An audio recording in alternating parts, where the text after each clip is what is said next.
Have you been diagnosed with cancer? Or do you know somebody who's been diagnosed with cancer? If you answered yes to either one of those questions, please know I am very sorry that you received this diagnosis. But in the same token, I want to know, have they given you all the information? Do you have all the information that you can choose from to heal your body, to go through this journey that we call cancer with cancer? Many people think that once you get a stage 4 diagnosis, well, the allopathic community can do very little for you. But is there a more gentler approach? Well, today in the classroom, we're very, very lucky because we have Henning Saupe, MD, and he's from the Arcadia Clinic in Germany. And this is what I'm talking to you about, that the rules in Europe are different than the rules in the United States. If you hear the word cancer, you get swept away and told exactly how many treatments of chemotherapy and how many treatments of radiation you're going to need, as if the doctor had a crystal ball. But once again, I've got Dr. Henning in the classroom, or Dr. Saupa in the classroom. I forgot to ask him which way he wants me to address him, but we'll discuss that later in the classroom. But I want you to go out and get your paper and pens because we are going to take lots of notes and learn together. And when you need a friend, you can count on me. I'll be right here waiting for you. Hi, my name is Lillian McDermott. I am a certified life coach, a certified holistic cancer coach, and the host of the Lillian McDermott radio show Classroom. If this is the first time you've been in a classroom, please know I've been waiting for you.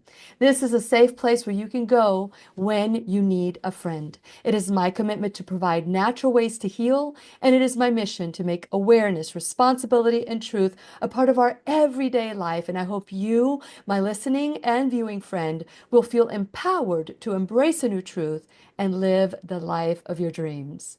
Well, yes, I am excited today. I am just absolutely love Dr. Henning Saupe, and I'm so glad that he is in the classroom today because many of us don't know what we don't know. And we trust the white coat. We trust the white coat, and we go into this white coat trance. I hear and obey.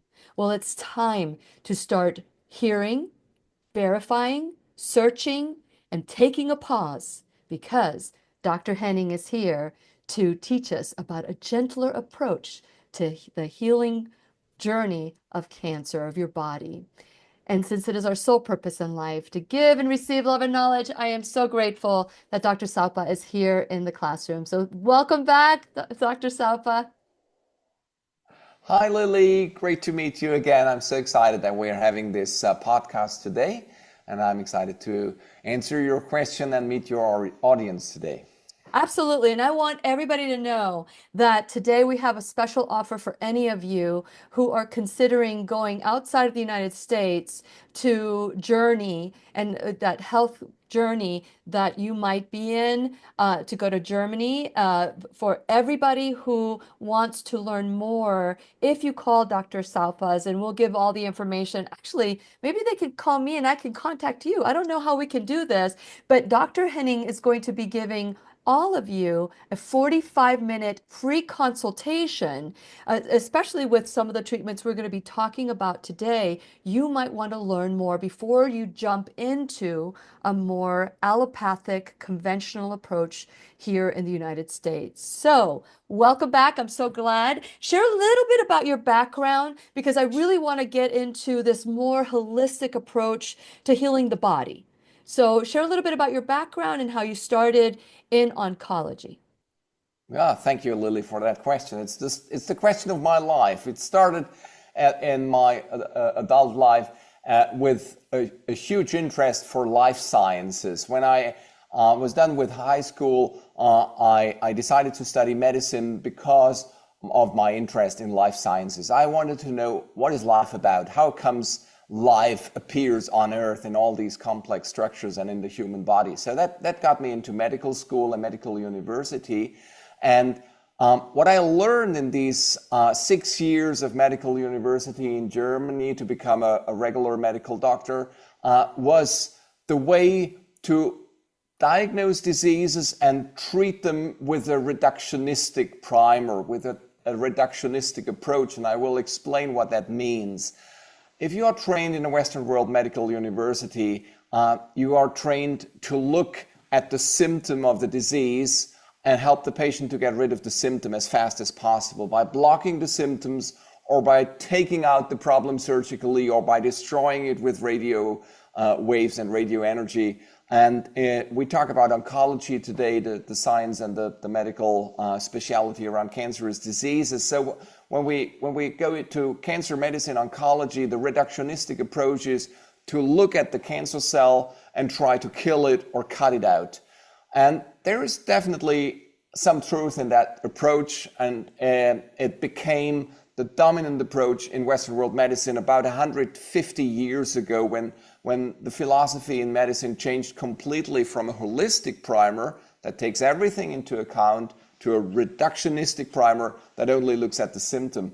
And in these 150 years, medical doctors in the Western world have been trained to block symptoms or cut out or burn cancer. But the question is that an approach that is effective and that provides patients with a cure? Is that everything we can do, or is there anything we can do on top of it, or right from the beginning to the left and to the right of this mainstream reductionistic approach? And that is what our lecture is about. And the answer is, of course, yes. There is so much more to do than looking at the cancerous lump, because the problem that we have in front of us in oncology is not the cancerous lump, right? What is the problem? The problem is a human being allowing the cancerous lump to grow that eventually threatens our lives. So the problem is not the cancer cell, the problem is the entire organism, the entire human being around it, and how we can empower this organism to take care of the unwanted growth and not only cut it out and wait until it comes back. So take-home message is Western world medicine offers us a reductionistic approach. It looks at cancer cells. Holistic medicine offers us an approach where everything we do, food, sleep, how we live emotionally, if we are in balance or not, what vitamins and minerals we take, how our detoxification works, all these aspects belong to the holistic approach that looks at the entire phenomenon and not only a fraction of it. And that is what Western world medicine lost in the last 150 years, and what we need to bring back to medicine. And when we brought it back, we call it holistic or integrative or complementary medicine. And that has been my life and my work in my profession for the last 33 years. I found out that I have been working now as a medical doctor for 33 years, and the journey and the learning is ongoing. And every day I learn something new that can add a benefit to the lives of my patients. And so holistic versus reductionistic, that is what I would like to discuss more with you and bring to the audience today. Okay.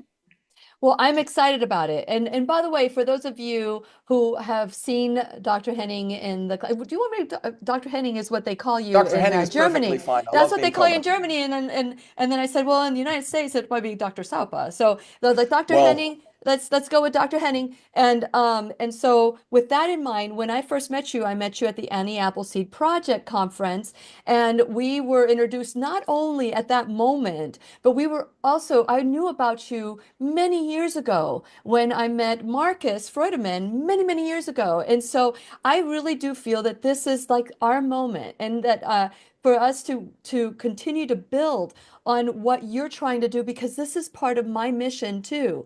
I started the McDermott Holistic Healing Foundation. I want to be able to help provide payment for people who choose, that have a diagnosis, who want to choose holistic means. But right now we only have like enough money to like maybe pay for their phone bill or their car, something small. But I would love to be able to pay for treatments or have something like that for holistic medicine, so people can choose and have like informed choice where they know, oh, I can do this, I can do that. So it's sometimes when people hear holistic, they go, oh, that's woo-woo, that's all that stuff. I would rather do conventional. Can you do conventional alongside with holistic, alternative, integrative? Can you do that? Yes, because there is no contradiction. It's actually an essential part of the concept of holistic medicine or integrative medicine, that there is no conflict between, let's call it mainstream Western world, so-called evidence-based treatments, chemotherapy, surgery, radiotherapy, anti-hormonal therapy, immunotherapy. That's the tools of a modern oncologist following the paradigm of Western world medicine, and to take care of food issues, sleeping issues, emotional issues, detox support, etc. There is no conflict. It just happened that the aspects that we find in naturopathic medicine, I repeat it, food, sleep, emotional well-being, detoxification, gut health, immune health, that these aspects have fallen out of the screen or the table of a regular oncologist because of, let's speak it out, the elephant in the living room is money. It's evidence-based medicine is also about a lot of money. And if I may drop a number, a new medical drug used in oncology has a science budget behind it, before it was able to be a part of regular medicine of $3 to $4 billion for one drug. That's the cost. If we would like to bring a new drug that is approved, FDA approved, and became a part of the mainstream guidelines, we needed a budget of $4 billion. And now we know who can afford that. Not very many companies can afford that. And the tragical truth is that all the other treatments that come with a lot of scientific evidence and publications don't make it up in the charge of the guidelines because of lack of money for studies. That's a tragical catch-22. Let's take vitamin C as an example. It has been around for at least 40 years in oncology, and there are books written about it, and university clinics have done great studies and published them. I would like to mention the University of Kansas City that has done research with high-dose vitamin C infusions parallel to chemotherapy, but it never made it into the guidelines because nobody invested hundreds of millions to do larger double-blind, multi-center studies, and that's a problem. But from our side, from my perspective, standard medicine, what I learned at med school 30 years ago and ever since on conferences and workshops, is a part of holistic medicine. Chemotherapy, radiation surgery can be a part of holistic medicine. Sure. But what we do is not a part of the reductionistic medicine. So there is no conflict from our side to integrate modern state-of-the-art drugs, but we have a wider field of interest, and we look with more worries and concerns on the fact that there are substantial side effects from certain treatments that need to be balanced with better detox, better food, better emotional health and psychological support. And tragically enough, these aspects are not very well offered to patients in mainstream hospitals. So that's one of the biggest differences. I see a trend that mainstream medicine adopts more and more of what we call complementary or holistic. An example is Sloan Kettering Memorial Hospital in New York has a department for complementary oncology, believe it or not. And I met a professor from Sloan Kettering Memorial Hospital last year on a conference in Stuttgart, Germany, the first world conference on complementary oncology.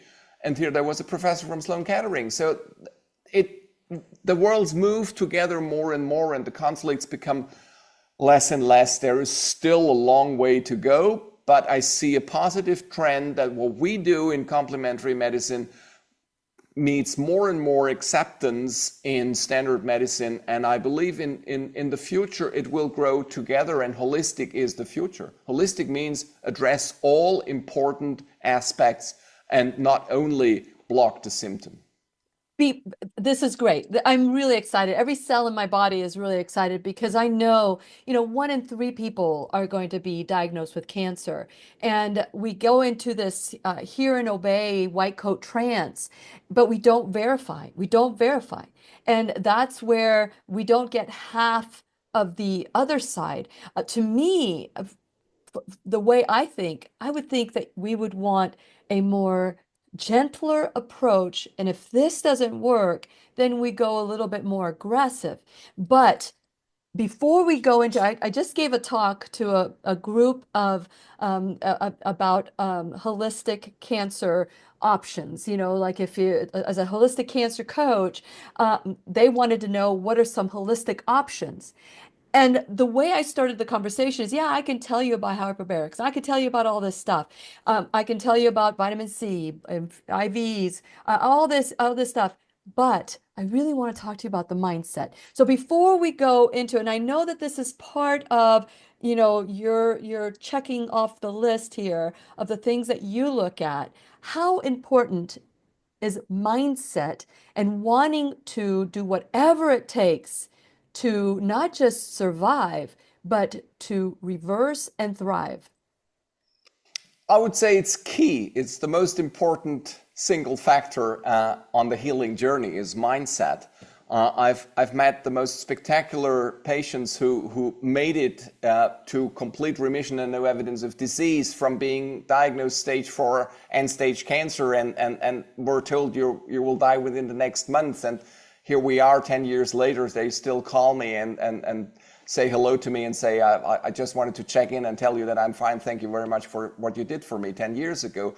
Of course, this does not happen all the time with every patient, but it is possible. And the fact that it is possible and more than once, but many, many times, should make us extremely curious. What did these patients do to reach the level of no evidence of disease and remain there for years, sometimes decades, where nobody believed that that could be true? And this was a question from one of my teachers in psycho-oncology, the late Dr. Carl Simonton, who was a radio-oncologist in Los Angeles, and one of the first doctors in the Western world that studied psycho-oncology and wrote books about it. You Can Get Well Again, or Getting Well Again was his first book in 1976, and then On the Healing Journey in the 80s. He became one of my teachers in this discipline called psycho-oncology. He was a pioneer. So he left his radio-oncology behind and started psycho-oncology as a new discipline. And here we are 40 years later, and we have professors in this field in various universities around the globe. So yes, psycho-oncology exists. It's very important. It is based on the fact that our immune system is in constant exchange with our psyche, with our emotions, with our beliefs, with our brain, and that is called psychoimmunology. So the extended version of psychoimmunology, or psychoneuroimmunology, if you want to use that word, is psycho-oncology, the impact between emotions and mindset and beliefs and our body and cancerous diseases. And in my book, Holistic Cancer Medicine, I bring a few... You're going to show your book? Yeah, my book. My book, Holistic Cancer Medicine. You can get it in Amazon? Yes, there we go. Yes, you can buy it on Amazon. It's Chelsea Green Publisher in Vermont gave it out, and you can get it everywhere where you can buy books.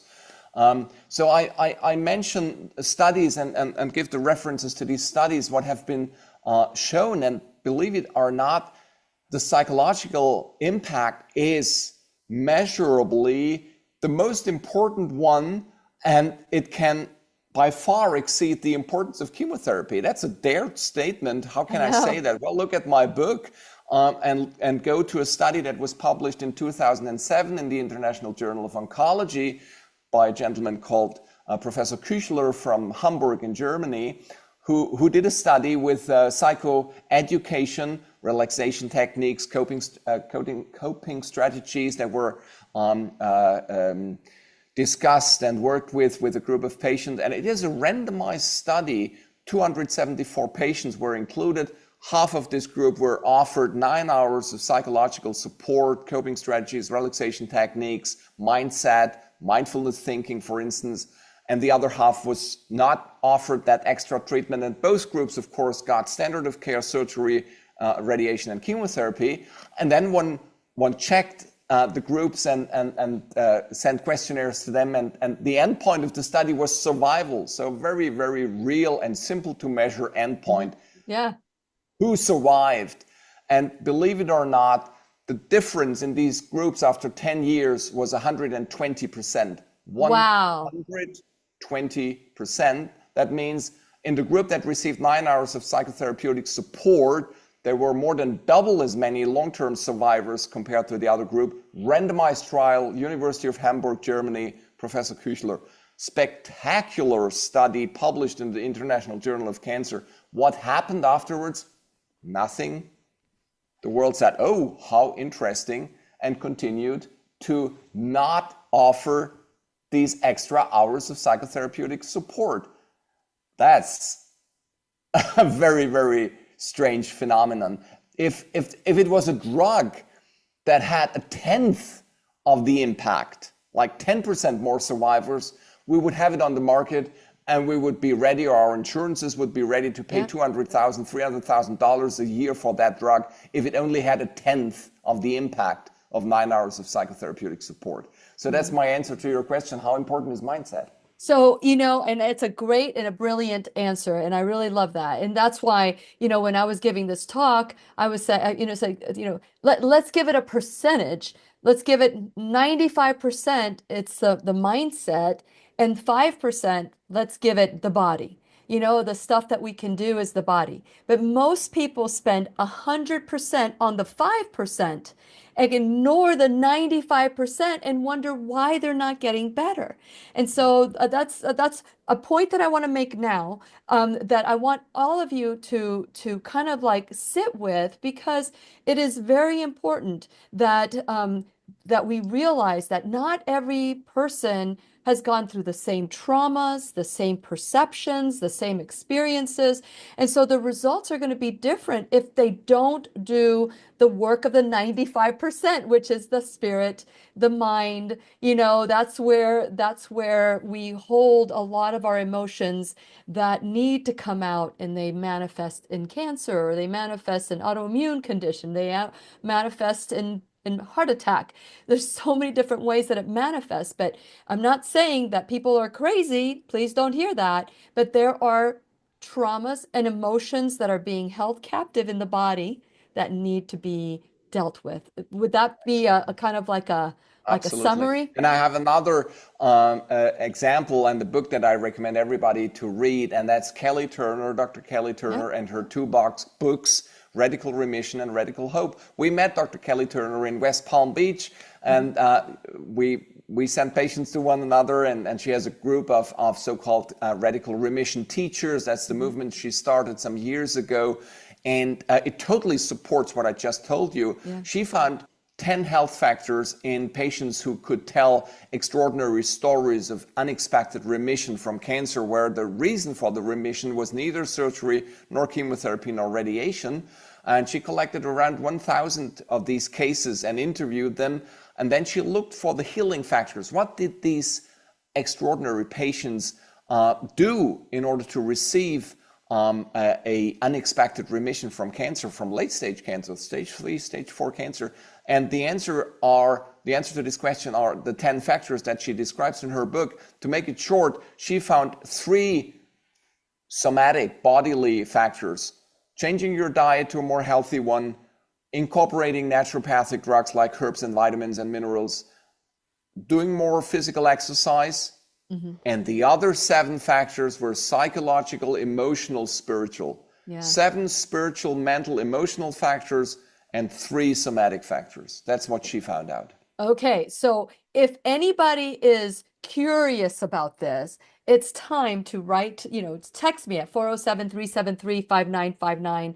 That's 407-373-5959. For those of you who want that extra 45-minute free, or you're going to get a free consultation with Dr. Henning, just text me, and then I'll just contact, because I don't know all the stuff, and then I'll be able to share the information with Dr. Henning. That way he'll know that you get 45 minutes for your consult for free. So with that in mind, The emotional aspect is so important. But we're going to move on and we're going to talk about the body and some of the things. What are the core principles of a gentle, holistic approach to healing? What are some of those core principles? Well, the core principles is respect, a quote from Hippocrates, 2,500 years old, for the first, do no harm. We should honor that phrase that was taught in medical universities for 2,500 years and be very, very cautious with drugs and treatments that cause harm. I know that oncology is a very challenging field and cancerous diseases are very challenging, and sometimes we need to ask the patient to tolerate side effects. I know that very well because some diseases appear first in a late stage. That's a tragical fact. Let's take ovarian cancer. There is almost no one with ovarian cancer that is diagnosed in an early stage because early stage ovarian cancer doesn't come with any symptoms. So the majority of patients who are diagnosed with ovarian cancer are diagnosed in a stage 4, 3 plus 3B or 4, which is metastasized, and 4 would be multiple metastases to different organs. And of course, then time is of the essence, and if you don't interfere, the patient will not live very long with stage 4 ovarian cancer. So you need to do surgery to get out of as much as possible from the tumor. And then you need to help the body to keep the remaining cancer cells at bay. And that is where my work starts and where my program with a more gentle approach starts, because the mainstream approach is a very, very toxic one. And it is doomed to fail sooner or later, and everybody knows that. How can I say that? Well, just look up average survival expectation of patients living with stage 4 ovarian cancer. The number is not very uplifting. And how is that possible? Why are we not able to cure late-stage cancer? Not only ovarian, but most types of cancer cannot be cured with chemotherapy. And here I need to make another statement. I'm not talking about leukemia. I'm not talking about childhood cancer. Different topics, very, very special diseases where chemotherapy sometimes can provide the patient with a cure. So I do not talk about these exceptional diseases. I talk about what is common. Let's say breast cancer, prostate cancer, lung cancer, colon cancer, digestive organ cancers. This is what I talk about. This is the majority of cancer in modern societies. And these diseases can unfortunately not be cured with chemotherapy. Everybody knows that. What does chemotherapy do? It kills cancer cells. Does it kill all cancer cells? No, because at any moment in time, there are cancer cells that are not responding, they are not susceptible for the toxic impact of the drugs because they are in a sleeping mode. And that's the dilemma. We don't kill all cancer cells with a certain amount of chemotherapy, and we will always have a few surviving cells, and there is a subtype of surviving cells that we call the cancer stem cells, a subtype of cancer cells that are in a sleeping mode, that are metabolically very slow and inactive, and chemotherapy doesn't hit them hard enough in order to kill them. So those are the surviving cells. So what happens after chemotherapy? 2 things, or many things. One is some cancer cells die. Number 2, many immune system cells and healthy cells die as a side effect. And number 3, and that's the tragedy, some cancer cells will survive. And what happens if they survive is, well, they will come back and grow, and that is the next relapse or the next level of metastases of the disease. And what do? We treat with more chemotherapy. And what happens? Some cells die, many healthy cells die, the immune system goes down, bone marrow function goes down, many organs suffer from the toxicity, and we have still not killed all cancer cells. And in this procedure, we produce more and more chemo-resistant cancer cells because of mutations. Cancer cells are smart, they adapt to the toxic treatments. And we run into a problem that sooner or later ends with totally chemo-resistant cancer, and that is it. Shortly thereafter, the patient dies from chemo-resistant cancer. So what is the way out? What my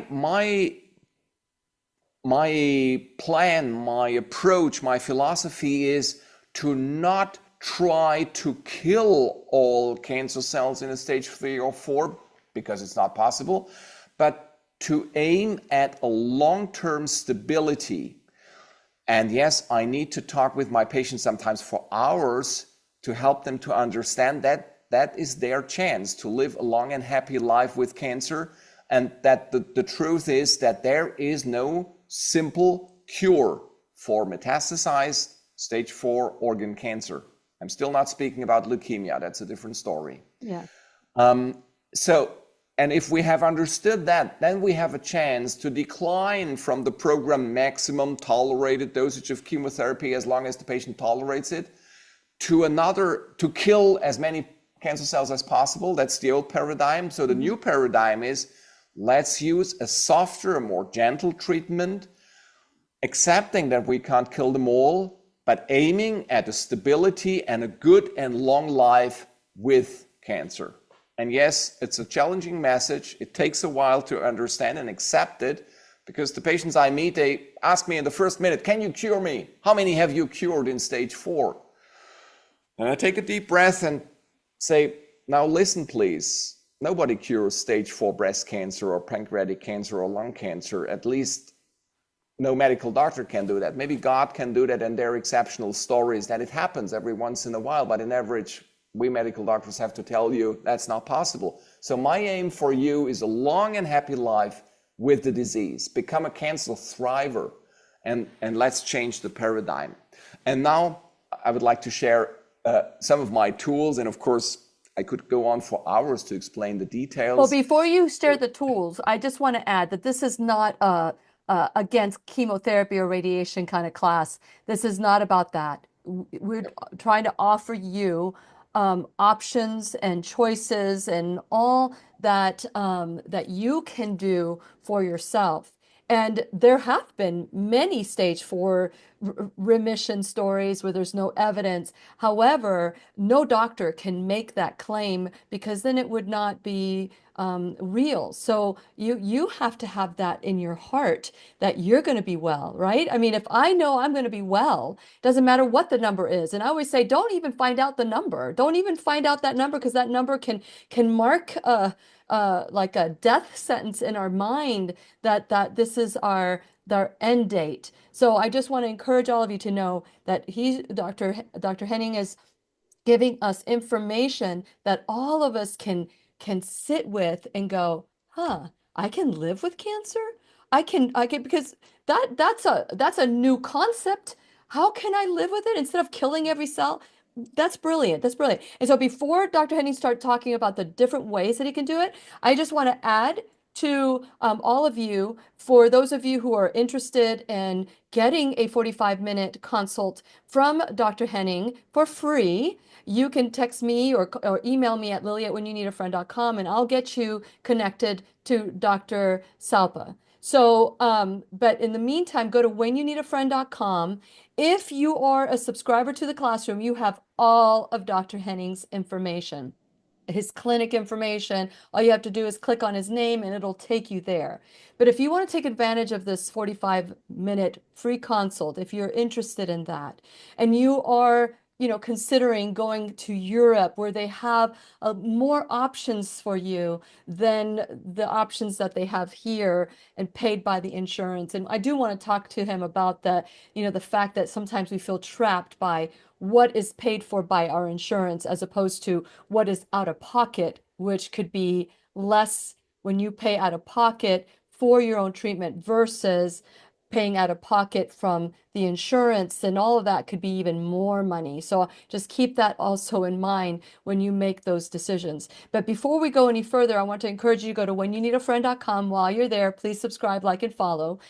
Subscribe to my website, my social media, and not only that, share this video, because not everybody knows this information. So whether they use it or not, at least they have it. It's called informed choice. and they can decide what they do from that point on.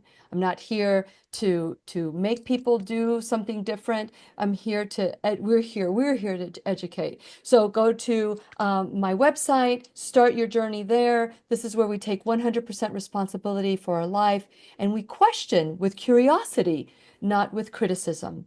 So question with curiosity, could this be something that would be helpful for you? And then go to my sponsors page. These are my sponsors that are helping us grow the classroom, support our sponsors the way that they are supporting the classroom. And you can go to the Shop Now bag. These are Lilly approved products that will that are healthy, organic, from head to toe, help you with pain management, all the wonderful things that you need in your life to live the life that you want. And last but not least, to become an enrolled student in the classroom, whether it's $1 or $1,000 a month, a one-time donation, or of your time, your talent, your treasure, anything that you can do. Heck, just sharing this video, putting an emoji, making a comment will keep the algorithms from garbling this information. You be in control. You be the master in control by you sharing it with people. Otherwise, it's not going to be seen. So help us grow the classroom in so many different ways. And today we have Dr. Henning. We have Dr. Henning Saupe. He's in Germany. His clinic is called Arcadia. And I learned about his clinic many years ago when I first started this journey. I would say probably 12 years ago, I heard of Arcadia Clinic. It is so nice that it's still here. And again, the website is ARCIDIA dash, and it's P as in Paul, R-A-V. Is it V or X? X. X. I'm sorry, I've got it right here. Praxis. Praxis. Okay, so it's Arcadia-Praxis.de, but there's different languages. So select English if that's the language of choice, and then you can look at his clinic and all. I'm excited to be working with him alongside because I really do believe that we do need to do something different. And if it means going somewhere else, then that's what it means. But there's so many parameters that our hands are tied. So today we are talking with Dr. Henning. We're talking about a more holistic treatment for your body. So let's get started. Dr. Henning, what are some of the things that you recommend in your practice that, depending on what kind of cancer it is, that would be beneficial for enhancing the body? Yeah, I just made a dared statement. I said, be careful with full dosage chemotherapy because you might not get the result that you want, which is a cure, but you might get a temporary reduction of cancer cells and at the same time a reduction of your immune system, of your general health, and that will eventually bring you to a dilemma that you cannot get out of. Yep. So what is the alternative? The alternative is low-dose chemotherapy in a way that makes in a modified organism that is more susceptible, more vulnerable for the attack with chemotherapy in that part that you want to attack and not elsewhere where you don't want to have the damage in the healthy part of your body. And that concept is called insulin potentiation low-dose chemotherapy. Mm-hmm. And it was invented in Mexico in the late 30s and 40s and eventually in the 50s. And it started with a military surgeon with the name Dr. Donato Garcia Perez. And he was extremely successful. He worked for the Mexican military at his time, and he was very successful for the first in treating patients suffering from an infectious disease that was very common at his time called syphilis. And the antibiotics that he had at hands in his time, I think it was the 30s, were not very powerful, and many people died from syphilis. So he found out that if he injects a little bit of insulin to reduce the blood sugar level and gives the antibiotic as an add-on or parallel to the procedure to lower blood sugar, the antibiotic became manyfold more effective, and he was able to cure patients suffering from infectious diseases. And a little later, in the early 40s, he did the same experiments with cancer patients using chemotherapy in smaller amounts than what was normally used. And at that time, the chemotherapy was even harsher than today, because there were not so many different types of chemotherapy, and what one was not experienced as one is today. But he could reduce the dosage by lowering the blood sugar first and making cancer cells more sensitive to the attack with chemotherapy. And it worked well. And it was accepted by the hospitals, and he got an award from the Mexican Society of Medicine at his time, and he became a celebrity in Mexico City in the 40s and 50s. And then his son continued with the legacy and continued with the work of offering low-dose chemotherapy under low blood sugar circumstances using insulin. And then his grandson with the same name continued, and that grandson became my teacher. It's Dr. Garcia Perez, Donato Garcia Perez III. Yes. They all have the same name. Wow. And he runs a hospital in Tijuana, Mexico, and is now a gentleman in his mid-70s. He just got an award from the University of Mexico City for his work with insulin potentiation, low-dose chemotherapy. Yes. But it's still not very well known. Very few doctors have heard about it and use it, but it works very well.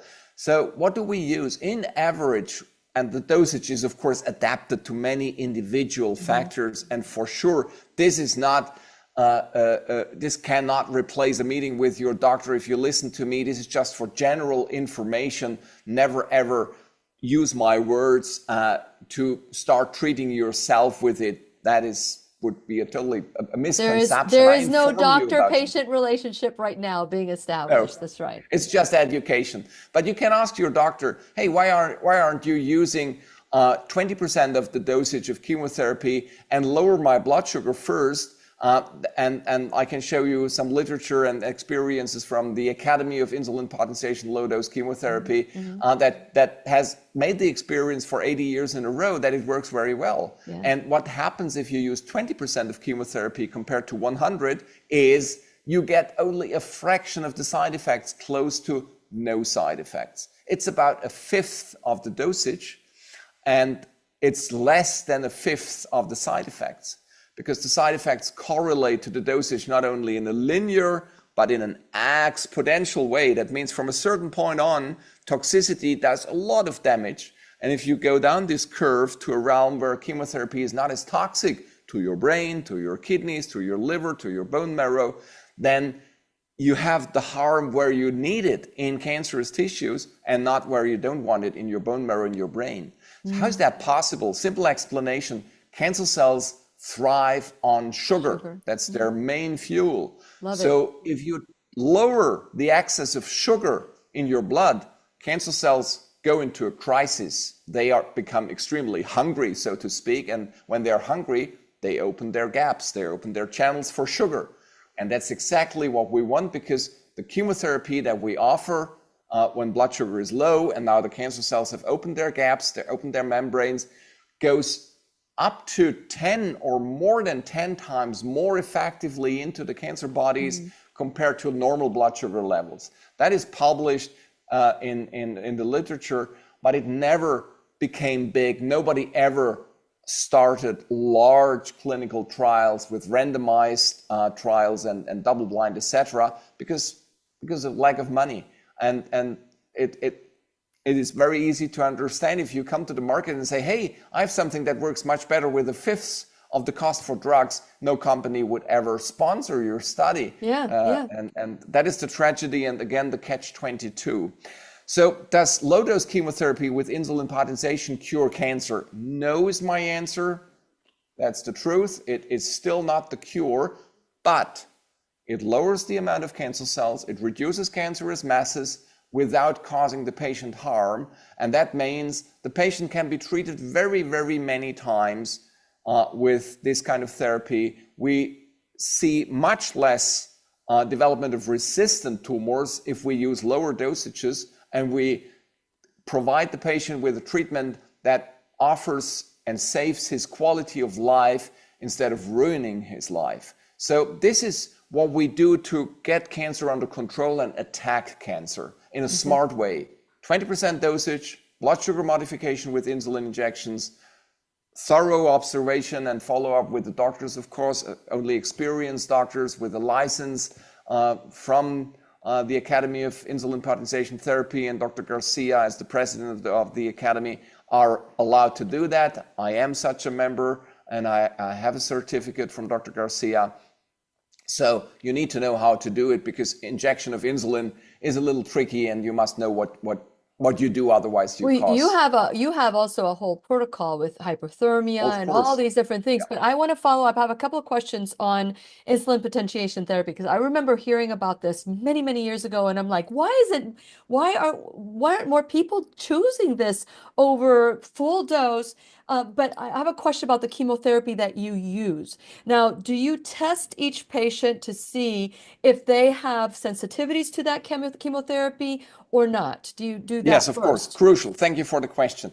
So, chemosensitivity testing is another key that gives us a better response rate and better efficacy of the therapies. So, we send blood samples to a laboratory in Düsseldorf, to a laboratory called Next Generation Oncology. And we are privileged because we live relatively close to that laboratory. And that is important because the cells that you take out from the patient need to be at the laboratory same day. And Mm. then the laboratory filters out the so-called circulating tumor cells. Mhm. Yes, a cancer patient has circulating tumor cells. That's a proven fact mentioned in the literature since at least 20 years back in time. So there are laboratories that are specialized in filtering out these circulating tumor cells and then exposing the circulating tumor cells to Mhm. different chemotherapy agents at the laboratory. So we can measure the inhibition rate of drugs on circulating tumor cells. So that's a very smart way. Let's do the experiment at the laboratory with a few cells Instead of your instead of body. Yeah. instead of inside the body, Yeah. because we all know about how big the harm is and the side effects, and you have not very many chances to do the experiment. If it fails, time is of the essence. You lose time, and you lose vitality, and you lose bone marrow function, and that is crucial. So Mhm. we do the test. It takes 6 days to get the test result back. And Mhm. then we choose out amongst the most promising, the most effective drugs for that individual patient. And here comes a very important information to all our listeners affected with a cancerous disease. With the knowledge we have today, we can say every patient has his or her very special type of cancer. So Susan has Susan's breast cancer, and Michael has Michael's prostate cancer. That's the new truth, the new way to describe it. Yes, it might be breast cancer, like the most common type of cancer in the modern world nowadays. 1 in 8 women develop breast cancer, a very sad fact. But everyone has a very, very special genetic background, and that describes why the slogan "one size fits all" should not be continued with. One chemotherapy fits all is definitely not the best way to approach cancer, but an individual test assessment is the better way. So we do testing, chemosensitivity testing, and that covers both classic chemotherapy drugs, the standard drugs that we ask the laboratory to check, and also a long list of naturopathic anti-cancer drugs and the box of so-called repurposed anti-cancer drugs, drugs that are developed for other diseases than cancer, but can be used to treat cancer, not Oh to my. cure it, not to block, not to kill them all, but to create a metabolic environment where cancer cells go into a sleeping mode. And to mention a few candidates for repurposed drugs, we speak about ivermectin, uh, normally used to kill parasites or bacteria. We speak about metformin, a drug for diabetes, statins that lower cholesterol, some antibiotics like doxycycline, some anti-inflammatory drugs like Celebrex. It's a long list, and So it'll there are tell books you written which on it. one works best for you. Yes, so So there it's pharmacogenomics. Is that what is it called? exactly. It used to be Yeah, called pharmacogenomics. I just came to my brain. But yeah. I that was my second question. You had mentioned, I had never heard this about syphilis, and the doctor that started insulin potentiation therapy, that you could inject antibiotics. So I started thinking, I know a lot of people that take chemotherapy-like drugs for rheumatoid arthritis. They Yes. have other things. Can you do insulin potentiation therapy with those drugs for rheumatoid arthritis, for other things like that? I'm not specialized in that. I've never treated somebody with a rheumatoid arthritis with low dose chemo and insulin potentiation, but I believe it would be worth doing some experimental studies with it. Yes. What I have done is I have treated patients with Lyme's disease Hmm. with insulin potentiation antibiotic treatment. So Okay. we gave IV cephalosporins under low blood sugar or Artemisia extract from Chinese wormwood, Artemisia annua, a drug that kills Borrelia burgdorferi, the bacteria that causes Lyme's disease.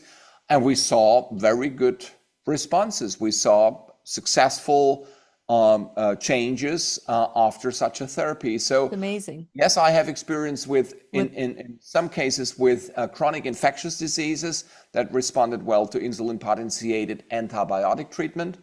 And what we do every day, 3, 4, 5, up to 6 patients a day, is insulin potentiated low dose chemo in cancer patients. And we do it Interesting. with both synthetic drugs, like the standard drugs that everybody uses in oncology based on individual testing, but we also do it with the naturopathic drugs. Let me mention the stars amongst the naturopathic anti-cancer drugs. It's for Okay. sure mistletoe, Hmm. turmeric, vitamin C, resveratrol from grape, Chinese wormwood, artesunate, DCA, a salt called DCA, dichloroacetate, and many others. But those are the most important ones. And the laboratory checks it. The laboratory can even check different subtypes of mistletoe from different companies and finds out which mistletoe formula is the best for this Wow. individual. Wow. And yes, we have so many subtypes of breast cancer. And as I already said, a modern way to describe it is that the genetic profile is so different from patient to patient. There are overlapping aspects, but there are also individual aspects. Hmm. And that explains why some patients just don't respond very well to the standard of care recommendation. And they respond better if you measure individually. That Correct. And makes then you sense. measure it outside the body as opposed to inside the body so that you don't have to go through. Now, I have a follow-up question because my mind is going 100 miles an hour here. When it comes to because I've done classes on this and you can verify if this is real or not because I just want to make sure that the information I have is current. But many people who have cancer also have Epstein-Barr virus. And when you have Epstein-Barr virus, it could cause the cancer to be cloaked by the virus, and so it can't be seen by the therapies that are done. So you're nodding your head yes, so I'm hoping I'm on the right track here. You're on the Can right you track. can you do potentiation therapy with another drug, not with chemo or whatever, to reduce Epstein-Barr in the body? Good question. I have never done a systematic examination of Epstein-Barr virus numbers before and after the therapy, but I would guess that the result is a positive one Hmm. if we do our therapies. Um, it's a very complex topic that you just entered. Maybe we could do The that in our fact next class. the fact that we all have viruses on board. I read Dr. Chris Klebowski's book last year, The Virus and Its Host. Dr. Chris Klebowski, The Virus and Its Host, Chelsea Green publisher. And it's a mind-boggling eye-opener on the phenomenon that we are all infected by millions of viruses. They Yes. are inside us. So health is not the absence of a virus. Health is not even the absence of cancer. I need to add that to help our audience to understand what I just said. The goal is to stay in balance and to live happily with a little bit of cancer, because that's even the fact for me. I'm not diagnosed. I feel super healthy and I'm far away from having a cancerous diagnosis. But with the knowledge I have from all the books and articles I read is that there are cancer cells in my body, for sure. If we would dig deep enough into my organs, for instance, in my prostate, probably also in my colon, one would find small numbers of cancer cells. That's a fact. So cancer is not the absence of cancer to zero, down to 0%, and it's not the absence of bacteria or viruses. What is health? Health is a balance.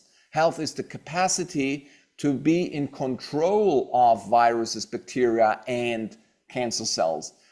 So a more realistic view on our health is that we happen to produce a few cancer cells every day, and our self-healing capacity expressed in our immune system takes care of these probably a few thousand cancer cells every day. That is health. And that is the goal, to keep this healthy balance alive. And now you understand even better why the attack with heavy ammunition can be sometimes quite dangerous. I also have to give an example where this approach with full-dose chemotherapy is very successful, and I already mentioned it. It's leukemia. And there are a few childhood cancers like neuroblastoma, brain cancer in children, in small children, where chemotherapy is extremely helpful and can provide the patient with a cure. Successful was the word I was looking for. So we have to look at the different subtypes of cancer very, very carefully to not fall into the trap to believe that one answer answers all the questions. But the majority of common types of cancer, let me summarize it again: breast, prostate, lung, and colon, and digestive tract organs, it cannot be cured with chemotherapy. They can be reduced with chemotherapy. And my message is, let's do this reduction more gently, more carefully, with lower dosages, using metabolic modifications like insulin. And I must not forget to mention hyperthermia, the usage of medically induced heat, well-controlled overheating of the area where cancer has lodged, to make the cancer cells even more susceptible to the attack with chemotherapy. So these are my two enhancers: hyperthermia, which is overheating, and insulin modification of blood sugar, to provide the patient with a more gentle approach with classic chemotherapy, but also with biological anti-cancer agents, vitamin C, turmeric, mistletoe, etc. Love it. And altogether, no side effects. That's the message. That's the more gentle way. I love it. I love it. I love it. I love it. And this is part one. This is part one, because we weren't able to get to everything that Dr. Henning does at Arcadia Clinic in Germany. And I want to remind you that if you would like a consult, a free 45-minute consult with Dr. Henning, text me at 407-373-5959, or you can email me at lily@whenyounneedafriend.com, and I will put you in contact with Arcadia so that you can have your free 45-minute consultation. I am so excited, Dr. Henning, that you're going to be coming on to the classroom more frequently, because this is information that is lacking in our social media. And so I want to encourage all of you to share this video, to contact me if there's something that you have any questions for Dr. Henning. Just text me or email me, and I will make sure I get a hold of him. I am excited that you're coming to Florida. For those of you who know the Annie Appleseed Project that I went to this year in 2024, that's where I met Dr. Henning, but I heard of him for 12 years prior to that, that he is now their medical director for their nonprofit organization. So you're in good hands with Dr. Henning, and I'm so excited that we get to dive deeper into this. So this is just the beginning, right, Dr. Henning? This is just only the beginning. That's only the beginning. It's only the beginning, and I'm so excited. Thank you so much for everything that you do. Once again, please sign up for the 45-minute consultation, especially if you are planning on going, if you would like to go somewhere else other than the United States to receive something different and new that is proven, then please text me, 407-373-5959, lily@whenyounneedafriend.com, and we'll go from there. Thank you, Dr. Henning, for everything you do and the passion that you have for helping people heal through their journey naturally, holistically, and gently. So thank you. Thank you, Lily. And please remember, we'll be right here waiting for you worldwide at whenyounneedafriend.com. This is Lily McDermott and Dr. Henning Saupe wishing you love, peace, joy, and unexpected abundance. Make it the best day ever. Good job. Good job. The opinions and advice expressed on the Lillian McDermott radio show are intended for the individual callers and guests on the program and are presented to our wider audience solely for general educational purposes. Please act responsibly and consult personally with your own medical, psychological, or nutritional expert before taking any steps to improve your life.